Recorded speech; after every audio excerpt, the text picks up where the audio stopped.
ሻሎም ሻሎም ቤተሰብ እግዚአብሔር አምላክ ሰላም ጸጋ ምሕረት ናይ ክርስቶስ ምስ ኩልኩም እዩ አናዓኹም ሰላሕ አዲኔ እዚ ካብ ንክርስቶስ ዝገልጽ ትውልዲ ዓለም ለኻው ቤተክርስቲያን ነመሓላልፎ ዝበለጸ ቃል ዝበለጸ መዓልት ዝብል ፕሮግራም ናይ ንጎ ይድወር ሰዓት 4 ኣብዝናትና ቻነል ሰብስክራይብ ላይክ ነታናይ ደወል ምልክት ጽቐጡ ንጎ ድማ ከመጸኩም እዩ ናይ 5-6 ደቂቃ ቃል ኢየሱስ ንዘላለም ጎይታይ ሎም ንካፈሎ ቃል አብ ክርስቶስ መን ሙኻንካ መፍላጥ ዝብል እዩ አብ ክርስቶስ መን ሙኻንካ መፍላጥ እቲ ናይ መጨረሻ ናይ ዓወት ጎደና አብ ክርስትና መን ተዳይልኩምኒ ገዛ ርእስኻ አብ ክርስቶስ ምርካብ እዩ ንገዛ ርእስኺ አብ ክርስቶስ ምርካብ እዩ ብትኽክል ንርእስኺ አብኡ መን ሙኻንኪ እንተ ረኺብኪያ አብኡ መን ሙኻንካ እንተ ረኺብካያ ዓለምካ ክልወጥ እዩ ናብራኻ ክልወጥ እዩ ህይወትካ ክልወጥ እዩ እቲ ሕቶ ብትኽክል ንርእስኻ አብኡ ትፈልጣ ዲኻ ብትኽክል ንርእስኺ አብኡ ትፈልጢ ዲኺ ስለገዛ ርእስኺ አፍልጦኺ እንታይ እዩ ስለገዛ ርእስኻ ዘለካ ፍልጠት እንታይ እዩ ከምቲ ብደገ ሰብ ዝፈልጠካ ዲኻ ንርእስኻ ትፈልጣ ወይስ ከምቲ አቀድመ አምላኽ አብኡ ዝተፈለጥካዮ ኢኻ ንርእስኻ ትፈልጣ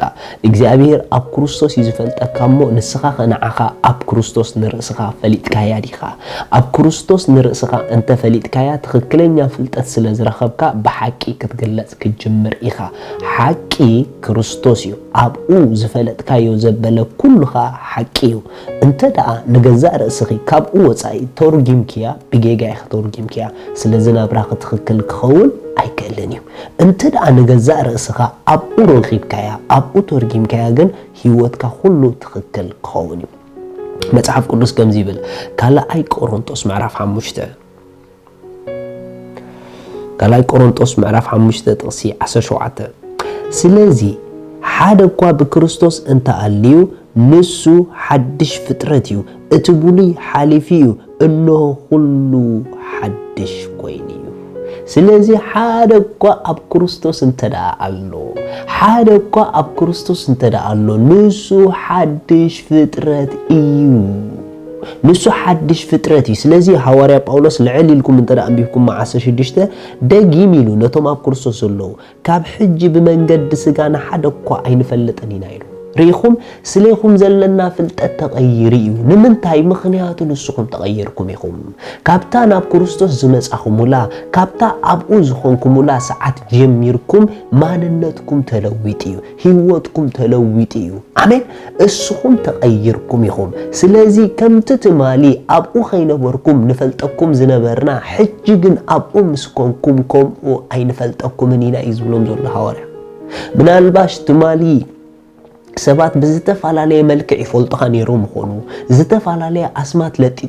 ለጢፎም ልካ ይኾኑ ብዝተፈላለየ አስማት ይገልጽዎ ነይሮም ይኾኑ ሕጂ ግን ሓፍተይ ትማሊ ትግለጽሉ ዝነበርኪ ከምኡ ነይርካ ክትኮነ ትኽእል ኢኺ ሕጂ ግን ካብታ አብ ክርስቶስ ዝተረኸብክላ መዓልቲ ጀሚርኪ ናይ ትማሊ ስለይኺ ዝነበረ ፍልጠት ኩሉ ባዶ ኮይኑ እዩ ብኡኡ አይትፍለጥን ኢኺ ብኡኡ አይትግመትን ኢኺ ወላ እኳ ሰባት ክሳብ ሕጂ ብኡኡ ይፈልጡኺ ይህሉ ይኾኑ ግን ሰባት ሞግደፊዮም ንስኺ ግን ንስኺ አብ ክርስቶስ ዝመጻኽላ መዓልቲ በታ አብ ክርስቶስ ዘሎ ፍልጠት ንርእሲ ክረኸብ እያ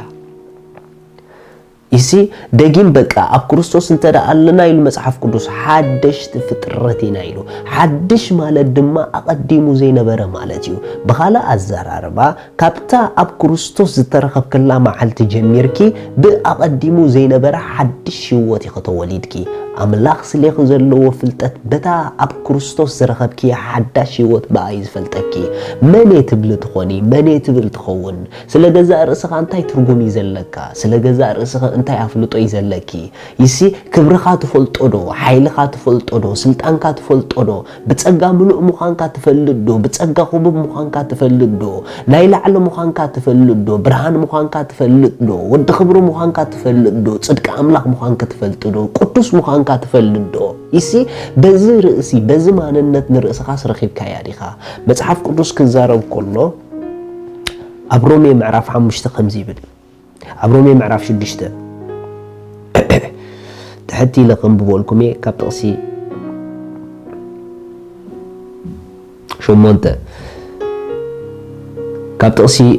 شديش تغنى بوينا اتزو موتا كاب حاتيات حرا وطي مو ازي داقيم نا حاتيات كي جزا اتي نا حاتيات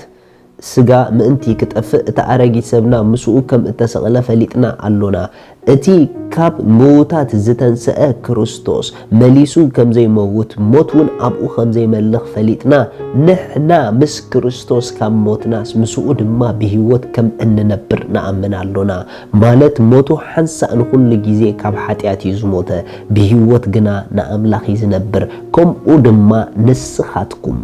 كاب حتيات كم زموتكم بكريستوس يسوس جنا نأملاخ هياويان كم زخونكم نرأسكم كتارو ريهم أقوات أتراني هواري باولوس رأيو أنا مس أملاخ مويتي مس كريستوس مويتي مسؤول ما تنسئ مسؤول أملاخ هياو كويني مسؤول ما وراسو كويني السوز ورسو وريسئ نسوز أتو أتي نسوز بطحو بطحي بزفلتات زس نرأسكم كتاروا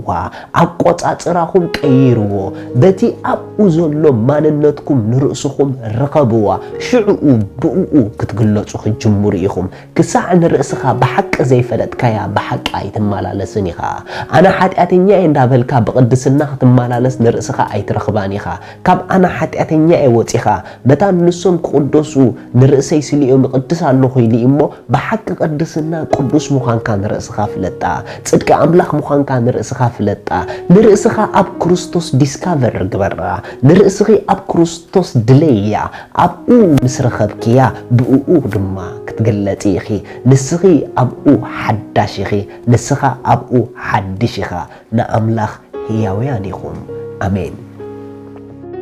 سلازي اللومي نقويتانا يسوس كريستوس أبي هيوتكم وسينكم كتقبلوا التدليو اتا أبو زلا نايزل عالم هيوت كتقبلوا التدليو إذا تقولوا تزيئة تسليو إجابي رابو سلوود يسوس كريستوس يمسكنك الله يأمن الله يسوس كريستوس سلا حتياتي كم دتسأله أدا حتياتي كفيلو كم زفتشمو سلاي كم زموته بسالسيت معالتي أملاخ كموتات كم زتنسؤو أبيمان أملاخ كم استقمته يأمن الله يسوس كريستوس ناي هيوتي غويتا إيو يسوس كريستوس أملاخي مدحانيين إيو كابزا ساعات نكريستوس بمقبالي حدش فترت ولود أملاخ كوين اللهو منفس قدوس بشم يسوس بأمنت ناوشت أي يقبلك اللهو آمين زيات أولود تصلهم بتحمق وحقوسكم بزب تحت زلو أدراشانا كونتاكت قورنا يخوم سدليكم حاجز كن لأخلكم هنا شالوم